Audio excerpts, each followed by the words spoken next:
So getting straight into it today, given I played the stock grind in the JF-17, I thought I'd first share what I'd consider the optimal path through the mods. Obviously you want to take chaff first, then the free flight performance upgrades to get to tier 3, then the PL5s to get the SD10s. No point getting the extra PL5s earlier because they'd replace your stock Fox 3s, which you'd never do anyway. You're forced to grab some ground munitions to access tier 4 and then just run through all those flight performance upgrades. Also, with airframes at 13.3 and below especially, I thought it might be useful to take a look at the Matchmaker whilst I was playing.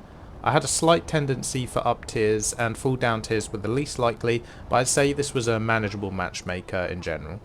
I know 14.3 obviously isn't in the game, this was just a game where there were more than 4 14.0 aircraft and no 13.0s in the lobby. On the topic of playing stock, I'm not averse to flying low, especially in these small terrain heavy maps like this to try and get close. You're quite a handy brawler in the JF-17, you've got good missiles and you can cut inside a lot of people on the first turn. Just remember you'll lose a lot of energy doing so, and your bad thrust to weight means you're going to be pretty exposed afterwards to a third party, for example. When playing stock, both of these issues are even worse, of course. Now looking at the actual gameplay, this is why I like being low on maps like this. As I see this MiG-29 coming in, I've got the perfect position for this joust. He's completely exposed himself in the valley, nowhere to go. I can just duck behind that mountain and I don't need to worry. Going for the PL5 in this head-on now, they are good in the head-on to drop on someone's nose when they're not pre-flying, but he does manage to get rid of it at this point. And then you're going to see how good this plane is, even stock at cutting inside someone's circle like an F-14. I lose control so I don't get the shot there, but whilst I've bled a lot of speed, it has got me all the position I need in this dogfight to get the crit. I think about going in to finish him off, but there's obviously a track warning on my tail, so I'm going to turn into that, start flaring and get low in case I get any radar missiles coming my way. And you see, like, you know, I'm not getting my energy back very quickly because of the poor engine, especially stock. There, I'm gonna send the PL5. He doesn't flare. Su-33 doesn't have a lot of flares, so maybe he'd run out. Then I'm gonna multi-path that missile. I am gonna take some damage, but you know, there was no time to notch or anything there, so we just have to accept the splash damage. Coming to this merge of this flank now, I'm making sure I'm pre-flaring for the 73s and I'm keeping low to multi-path any 77s. I'm going to cut inside his circle very easily because I am slow, but I'm also stock. I've taken some damage, so I've lost all my energy at this point. I'm just hanging in the air. I've got no teammates about, and I'm just going to get third-partied. But you know, 4 kills in a stock game, you always take those. Now I just wanted to show a quick joust in this other stock game. So you obviously don't have a lot of countermeasures in the JF-17, but they are large caliber, and the large caliber chaff in this plane, much like the J-10, does seem to be quite effective. I'm not super clear on how radar cross-section is modelled in War Thunder, if at all. I can't really find a definitive source on this, but you see in this joust with this Gripen how effectively I get the missile to bite on the chaff last second. It doesn't switch to IOG, it does go for the chaff even after angle gating. So, you know, it does look like the large caliber along with this airframe might be beneficial, and you're going to see a bit of that during the video. Last little stock clip I had for you, I wanted to show that, you know, even when you don't have all your flight performance upgrades, you can still win merges against far superior airframes if you're full committing to it and they're just, you know, really not, basically. So I see this Rafale, I'm going to push into the nudge low. I am going to give him a PL5 because I've got 2, just to give him something to think about. My plan is to just, you know, get really aggressive here. I'm going to multi-path here. They're Mikas, so they've got some of the smallest warheads of Fox 3s, so you can get very lucky in the multi-paths just like there. I'm going to pull into the merge. He picks a bad line here. He turns away from me rather than into me, so he essentially just gives me his tail.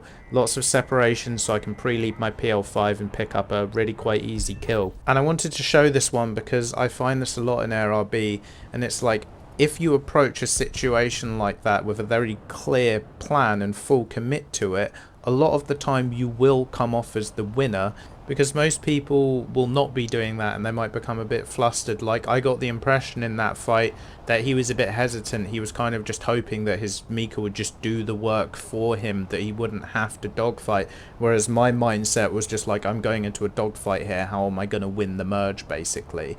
And, you know, I picked a clean line and he didn't, and that was kind of it. So moving on now to the full loadout gameplay, and first I want to talk about being efficient with your chaff given the low countermeasure count. I position this missile 90 degrees on my RWR to notch it. I fly straight just briefly to make sure I'm leading the missile in that direction. A quick double tap of my chaff and then a sharp descent, and look how quickly I get rid of this missile. Let's have a look in sensor view. We're looking at the R-77 center screen that's tracking me. As I establish my notch, you can see it start to switch to IOG, so I give it the chaff as a decoy and I pitch down to offset myself and get out of the seeker cone so it can't relock me.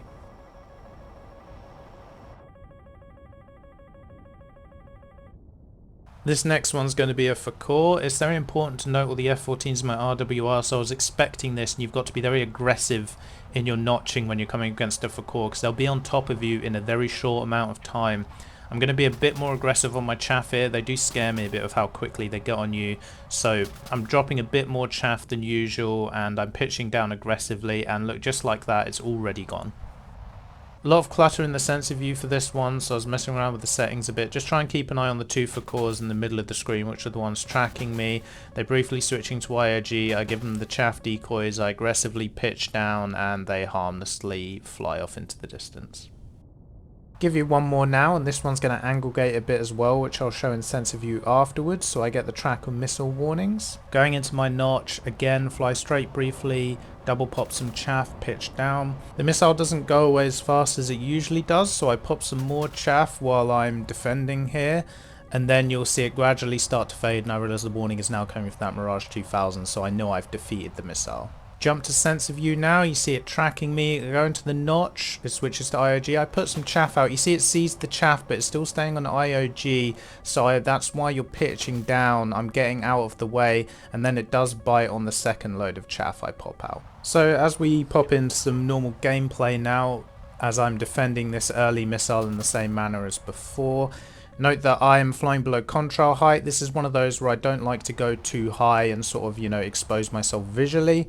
In the up tiers, you don't really want to be tangling with the Eurofighters up high because they outclass you quite heavily. And even in the down tiers, you don't really want to be dealing with the F-14s and their Furballs up high. So I do try and go for that below contrail height sort of positioning strategy. I play this a lot like I'd play like the Mirage 2000, where I'll start in this position, try and get some top down. And then as people start to spot me, I try and find the opportunity to transition down to multipath height and start brawling. Again, especially I like this plane a lot more on the maps with a lot of terrain.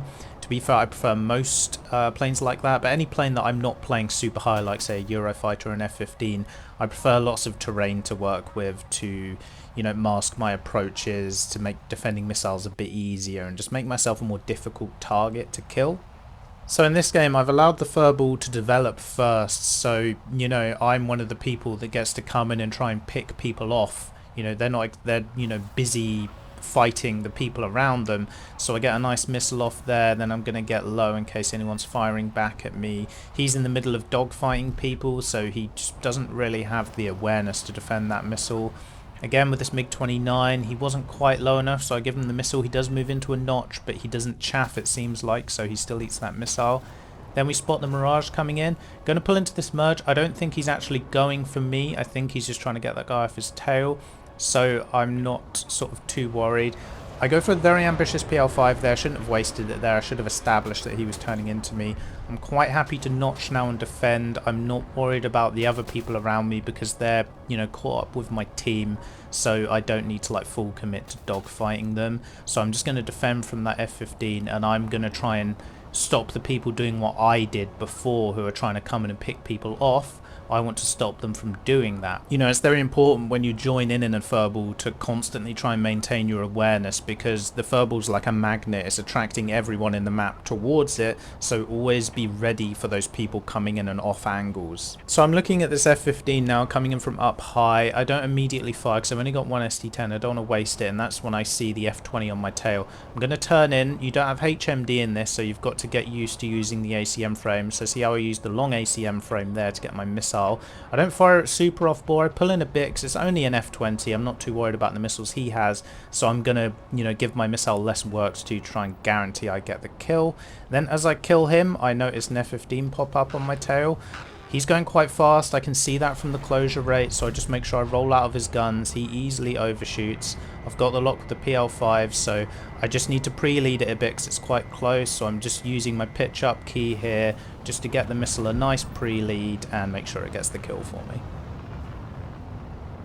Next clip, I want to look at an interesting joust. First up, I'm firing at this Typhoon, but someone else's Fox 3 is going to get there before mine. Now I'm down to my PL5s as I see the RW1 wanting for an F-15. I'm preemptively getting low because I don't know where he is, so I'm expecting I'm going to want a multi-path here so I can stay aggressive, nose on. When I get the missile, I'm looking for about 40 meters multi-path hikes. It's very top-down. That's kind of the golden zone for multi-pathing, especially against top-down missiles where you can ride your luck a bit better. Going to use my radar to slave the missile and also make him think that I'm going for a Fox 3 shot, whereas actually I'm shooting a PL5. See how effectively I'm notching and chaffing a missile top down there. He's not expecting an IR missile, he's not flaring, so I managed to win that joust despite not having Fox 3s and being in a much worse position. In this next clip in particular, I wanted to look at some defensive flying, and also it's very easy to run out of countermeasures in this. So you can see I run out of flares late on in this one, and I just want to talk you through some of my decision making when I'm trying to defend without flares when I'm in a bit of a furball. So first up, I'm firing at these three coming towards me, and they've figured out that I'm here, so I know I'm going to have to start getting low. And you're going to see I don't collect the kill on any of them, so it's going to force me in a bit of a defensive position. So first up, I'm just making sure to notch any missiles as I'm coming down, and then I want to try and turn into them, but I want to time it. I don't want to turn in too early before I've gotten low enough, because like that radar missile there, that R-77, I probably would have eaten that if I turned in early. Once I'm at multi-path height, I can turn in safely. I'm going to give the flanker my tail, but I know I've got teammates about, so I'm just going to try and keep flaring periodically just to make sure he can't get a good weapon solution. This Typhoon ahead of me, I'm going to try and use the trees to kind of cover my launch. He's not pre-flaring, so even that's almost a 3 kilometer PL5 launch in the head-on, and he doesn't react properly to it, and he eats that. Not sure if this was a Fox 3 or an IR missile, but I managed to defend that one, and now I'm pulling into the merge with 3 of them. As I realise I don't have flares in this merge, I'm going to reverse it into a one-circle fight to basically reduce the distance between us so they can't get good firing solutions on me, so I don't have to flare anything. And I'm going to cut inside them quite handily by cutting all my speed. I see that the flankers slow out in front, good separation, so I can get a PL5 off there and get the crit. As I turn around here, he's going to get a sort of Death Spin R-73. I don't have flares, but it's worth noting that they use a lot of their energy when they have to thrust vector so hard like that, so just keep pulling into it. You see it just runs out of energy and it can't hit me. And at the end of this clip, I just want to note that I didn't get many kills and assists there, I didn't get many points. And yes, that's annoying, and it would be nice to get some credit for setting all those people up for my team to come in and clean up. Try and condition yourself to enjoy those moments in War Thunder where you flew well but didn't get any rewards, because if you're completely rewards driven, then you're probably not going to enjoy the game as much and you'll probably burn out. Moving on to this game now, again I'm in my usual position, I've climbed up a bit and I'm looking for the top down launchers and some of these people coming in. So it's worth noting if I was coming in on the deck here, I wouldn't have the opportunity to collect these kills because I might not be in the position to take the shots, and also they're going to be a lot easier to multipath the lower down you are. So because I've climbed above my team there, I get the opportunity to collect 2 very free kills here. And the only reason I was able to get them is because I climbed at the start. I didn't start low. I'm going to get low now because a few people have spotted me. A lot of missiles coming in. The game looks like it's devolving into a furball quite quickly. So I want to defend towards my team, get low, make sure I'm not exposed. You know, in every game, always try and position yourself best for each scenario. You know, don't separate yourself too much from your team. Don't stay up high if you're heavily exposed and there's lots of people shooting up at you from below. So here I swung back around to merge back with my team, and all that attention that I had on me after collecting those 2 early kills is sort of been taken off me because I went passive briefly. That Gripen is a prime example of where you don't want to be, as I get a bit lucky multipathing his missile now, but my work's already done. See, that Gripen was coming in at kind of like the worst altitude. He's flying head on with our entire team. It's very obvious where he is. Whilst he doesn't notch the missile I fire at him, even if he did, you know, he's forced into a defensive posture then, with the entire enemy team bearing down on him.